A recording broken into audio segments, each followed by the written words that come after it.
Good day everyone. I'll be sharing and demonstrating to you one of the useful tools that teachers can use to save time in creating a lesson plan, activities, worksheets, rubrics, and more. So this is Diffit. So first, i-type muna natin ang Diffit. Ayan. So once we type this, we have to create our own account. So this is for free naman for a month. So since I have created mine, so we have here.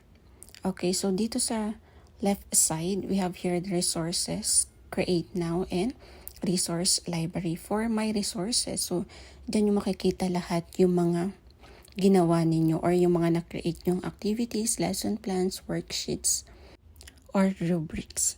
So dito naman sa resource library, meron tayong makikita dyan yung mga samples ng mga nagawa ng iba.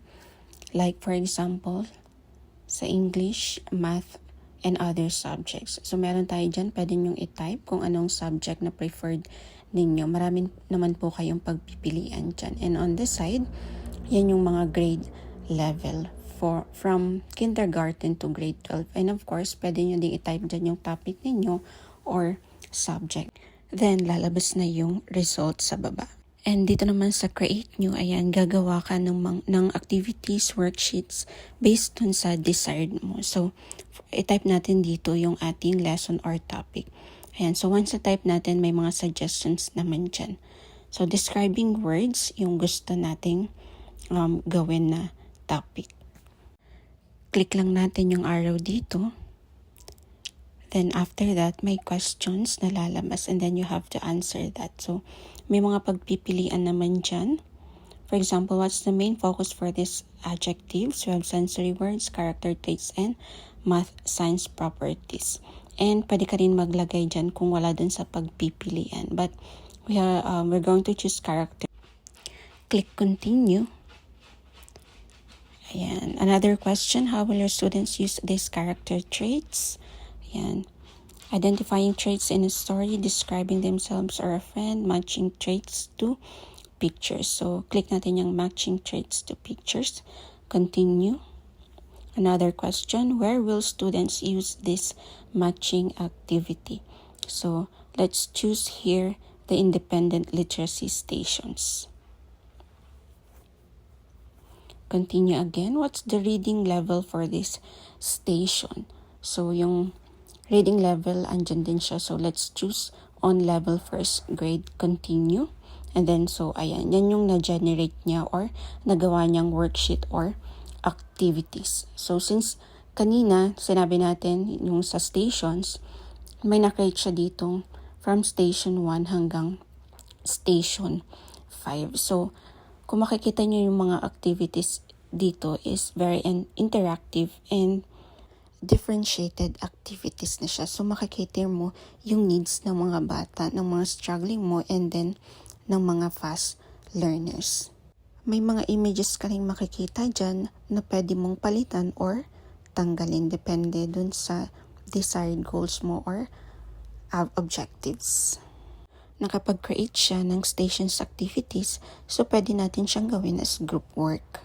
Very useful siya talaga kasi pwede natin siyang gamitin once na nagpa-observe tayo. And we can adjust its level. Kung masyado ba siyang madali, pwede natin siyang hirapan ng konti. Or kung masyado naman siyang mahirap, pwede naman natin siyang padaliin ng konti. On the right side, there are suggestions like you can add visuals, analyze characters, differentiate for fast learners. So let's try to differentiate for fast learners. So, mag-add siya dyan ng mga activities for fast learners.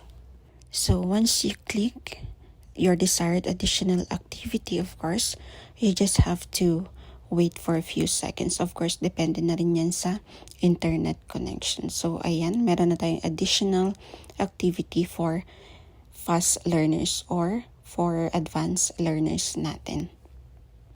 We can also add here an activity. Let's say, for example, this vocabulary. So let's click the vocabulary. So here we have the words, the meaning, and examples. Of course, these words are related to our topic. Here, we can also modify. For example, we want to change the word or the example sentences, we can change or modify. If we want to ask questions, we can also ask Diffit chat to add open-ended questions. And once we're done, we can share this to our colleagues. You can also export this sa Google Docs, Slides, Forms, Classrooms, Microsoft Word, and PDF or printed agad. So sa akin, gusto ko siyang i-export sa PDF. And that's it.